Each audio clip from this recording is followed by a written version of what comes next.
నమస్తే, welcome to our channel. Ambati Rambabu tweet ఇప్పుడు viral అయ్యింది.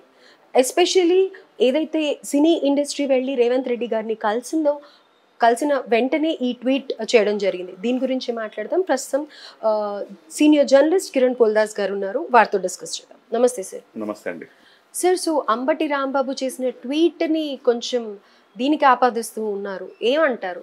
ఏదైతే సార్ ఏమని ట్వీట్ చేశారంటే పూర్తి పరిష్కారానికి సోఫా చేరాల్సిందే అని ట్వీట్ చేశారు. అంటే ఏంటి సోఫా చేరటం ఏంటి? అలవాటు అంటే వాళ్ళకి అలవాటు అది. వాళ్ళు చేసే పని అంబటి రాంబాబు గారికి వాళ్ళ అధినాయకుడు జగన్మోహన్ రెడ్డి గారికి అలవాటైన పని గురించి ఆయన చెప్తా ఉన్నారు. అంటే సోఫాలు పంపిస్తే ప్రాబ్లం సాల్వ్ అవుతుందా? ప్రాబ్లం సాల్వ్ అయిపోతుంది. మీరు సినిమా చూడలేదేమో పుష్ప? చూడలేదు. పుష్ప సినిమాలో ఒక ముఖ్యమంత్రిని చేయటానికి అనేక మందిని కొంటారు. కొన్నప్పుడు వాళ్ళకి డబ్బులు ఎలా పంపుతారంటే సోఫా సెట్లో అమర్చి సోఫా సెట్లను పంపుతారు వాళ్ళకి. అందులో డబ్బులు ఉంటాయి. సో ఆయన ఉద్దేశం ఇండైరెక్ట్ గా సోఫా పంపాల్సిందే, పూర్తి పరిష్కారానికి సోఫా పంపాల్సిందే అంటే డబ్బులు ముడుపులు చెల్లించాలి రేవంత్ రెడ్డి గారికి, అప్పుడే ఈ రకంగా పరిష్కారం అయితే దొరుకుతుంది అని చెప్పి ఆయన చేశారు. ఇక్కడ ఒకటి ఆయన సహజ సిద్ధ గుణం బయటపడింది. సహజ సిద్ధ గుణం అంటే వాళ్ళ అధినాయకుడు చేసే పనులే అవి. ఈ రకంగా డబ్బులు ఇచ్చి పని చేయించుకుంటాడు, డబ్బులు తీసుకుని పని చేస్తూ ఉంటాడు. అవినీతికి care of address YSR government. ఈ అంబటి రాంబాబు గారు లేకపోతే ఇంకొకళ్ళు వీళ్ళందరూ కూడా ఆయన అనుయాయులే కదా. ఆయన ఏం చేస్తే వీళ్ళు అదే చేస్తారు. ఆవు చేలో మేసి దూడ గట్టును మేయదుగా, అట్లానే వీళ్ళు కూడా చేలో మేసేవాళ్ళే. సో ఆ రకంగా వీళ్ళు గతంలో తమకు అలవాటైన పనిని ఇప్పుడు కూడా చెయ్యాలి అని అల్లు అర్జున్ గారికి సూచిస్తున్నారు. Number 1 point.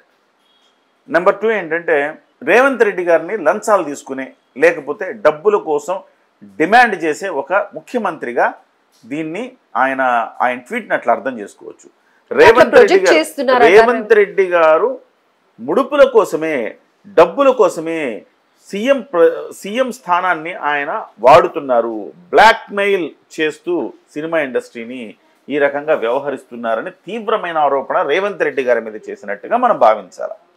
అంతే కదా. ఎవరికి సోఫా పంపాలి? ముఖ్యమంత్రి గారికే కదా ఆయన చెప్పింది.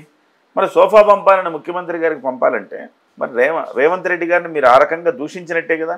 ఒక ముఖ్యమంత్రి స్థాయిలో ఉన్న వ్యక్తికి మీరు లంచం ఇచ్చి మీరు ముడుపులు చెల్లించి మీరు సమస్య పరిష్కారం చేసుకోమంటే అర్థం ఏంటి?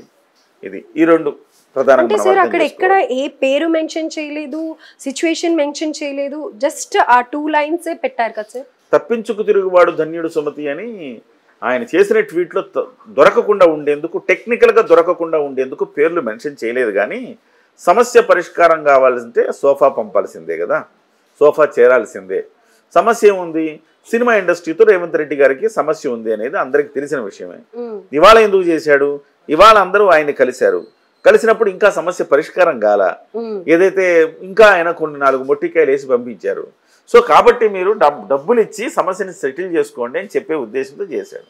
ఇందులో రేవంత్ రెడ్డి గారినే ప్రధానంగా ఆయన తప్పుపట్టాడు. మరి రేవంత్ రెడ్డి గారు ఎలా రియాక్ట్ అవుతారో చూడాలి ఫస్ట్ ఆఫ్ ఆల్.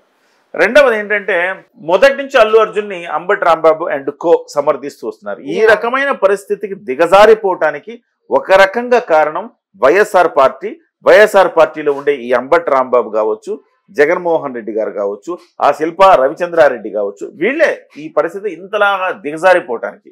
అల్లు అర్జున్కి ఎక్కడో మెగా ఫ్యామిలీతో చెడింది అన్న ఒక భావనలో అల్లు అర్జున్ గారిని నెత్తి మీద పెట్టుకున్నారు. ప్రేమతో కాదు, ఎలాగైనా మెగా ఫ్యామిలీని దెబ్బతీయాలి కదా మనం. పవన్ కళ్యాణ్కి దూరం అవుతున్నారు కదా, ఆ దూరం అవుతున్న వాడిని మనం మోయాలి అని చెప్పి వాళ్ళు మోసే ప్రయత్నం చేశారు. మోసి తీసుకెళ్లి దీంట్లో తోసేశారు చెరువులో. పూర్తిగా ఇటువైపు బీఆర్ఎస్, అటువైపు వైఎస్ఆర్సీపీ అనవసరంగా ఇతని విషయంలో జోక్యం చేసుకొని ఈ ఇష్యూని మరింత జటిలం చేసింది. స్మూత్ గా వెళ్లాల్సిన దాన్ని ఈ విషయం జటిలం అవటానికి కూడా కారణము ఈ అంబటి రాంబాబు, రామ్ గోపాల్ వర్మ, వైసీపీ బృందం మొత్తం కూడా వీళ్ళు ఆ రకంగా చెడదొబ్బారు. సో ఇప్పుడేమంటాడు మళ్ళీ ఆయన మరింత అల్లు అర్జున్ ఇబ్బందుల్లోకి నెట్టడానికి మళ్ళీ ఈ తీవ్రమైన కామెంట్ చేశాడు. సో రేవంత్ రెడ్డి గారిని లంచగొండిలాగా ఉద్దేశిస్తూ చేసిన ఈ కామెంట్ పట్ల సీఎం గారు చాలా సీరియస్ గా వ్యవహరించాల్సిన అవసరం ఉంది. సో దీని మీద అవసరమైతే ఆయన అభిమానులు ఇప్పుడు మీ ప్రతాపం చూపించండి. ఓకే, రేవంత్ రెడ్డి గారు రేవంత్ రెడ్డి గారు అండ్ కో ఎవరైతే ఉన్నారో ఇప్పుడు కాంగ్రెస్ నాయకులంతా మాట్లాడుతున్నారు కదా, సామాన్య ప్రజల గురించి కాదు మాట్లాడాల్సింది. సామాన్య ప్రజలు బతకటానికి హైదరాబాద్ వచ్చారు. ఇవాళ హైదరాబాద్ గురించి మాట్లాడాలి అంటే గనక ఎవరైనా హైదరాబాద్లో వలసదారులే. దాదాపుగా ఒక 20% మంది తప్పించి 80% మంది వలసదారులే. ఒకళ్ళు వరంగల్ నుంచి వచ్చి ఉండొచ్చు, ఒకళ్ళు ఆంధ్రప్రదేశ్ విజయవాడ నుంచి వచ్చి ఉండొచ్చు. వలసదారులు ఇద్దరు హైదరాబాద్కి వలసదారులే కదా. సో మీరు హైదరాబాద్ తెలంగాణ వచ్చిన తర్వాత కూడా తెలంగాణ వాదాన్ని రెచ్చగొడుతూ మీ తెలంగాణ వాళ్ళు ఆంధ్ర వాళ్ళని మాట్లాడుతున్నారు కదా. ఇవి కాదు మీరు మాట్లాడాల్సింది. మీ నాయకుడి మీద తీవ్రమైన పదజాలంతో మాట్లాడిన అంబటి రాంబాబు లాంటి వాళ్ళ పీచ మనచండి. వాళ్ళ లాంటి వాళ్ళ మీద కేసులు బుక్ చేయండి. మీ నాయకుడిని తీవ్రంగా నిందించాడు ఆయన, ఆరోపణలు చేశాడు ఆయన, విమర్శలు చేశాడు. అలాంటి వాళ్ళ మీద కదా మీరు పగ తీర్చుకోవాల్సింది. సామాన్యులు ఏం చేశారండి? సామాన్యులు ఇప్పుడు అల్లు అర్జున్ విషయంలో తెలంగాణ ఆంధ్ర ఫీలింగ్స్ తెచ్చారు. ఆ ఓయూ జేఏసీ విద్యార్థులు ఎవరైతే ఉన్నారో అంబటి రాంబాబు ఉంటున్న ఇంటి మీదకి వెళ్ళాలి. ఇవాళ ఈ యూత్ కాంగ్రెస్ నాయకులు ఎవరైతే ఉన్నారో అంబటి రాంబాబు ఇంటిని ముట్టడించాలి. అంబటి రాంబాబు ఇంట్లో హైదరాబాద్లో ఉంది, ఆయన సంబంధించిన హోటళ్లు ఉన్నాయి, ఆయన సంబంధించిన వ్యాపారాలు ఉన్నాయి. ఆ వ్యాపారాల మీద మీరు వెళ్ళి దాడి చేయండి. నిజంగా మీకు అంత దమ్ము ధైర్యం ఉంటే. సామాన్యుల పట్ల కాదు కదా మీరు చూపించాల్సింది. బతుకు జీవుడా అంటూ ఇక్కడికి వచ్చి హైదరాబాద్ మహానగరం, ఇది అందరికీ అందరినీ హక్కుని చేర్చుకుంది, అందరినీ ఆదరిస్తోంది ఈ మహానగరం. కాశ్మీరోడు వచ్చి ఇక్కడ బతుకుతా ఉన్నాడు, అలాగే ఆంధ్రావాడు వచ్చి బతుకుతున్నాడు, ఒరిస్సా వాడు వచ్చి కలకత్తా వాడు వచ్చి బతుకుతున్నాడు. ఇవాళ మనం ఇండియన్స్, వీఆర్ ఆల్ ఇండియన్స్. మనం ఎవరం ఎక్కడైనా ఉండొచ్చు. సో మీ హక్కుల కోసం మీరు పోరాడి తెలంగాణ తెచ్చుకున్నారు, సంతోషం. గత 10 ఏళ్ల నుంచి అందరూ కలిసిమెలిసి అన్నదమ్ముల్లో బాగున్నారు.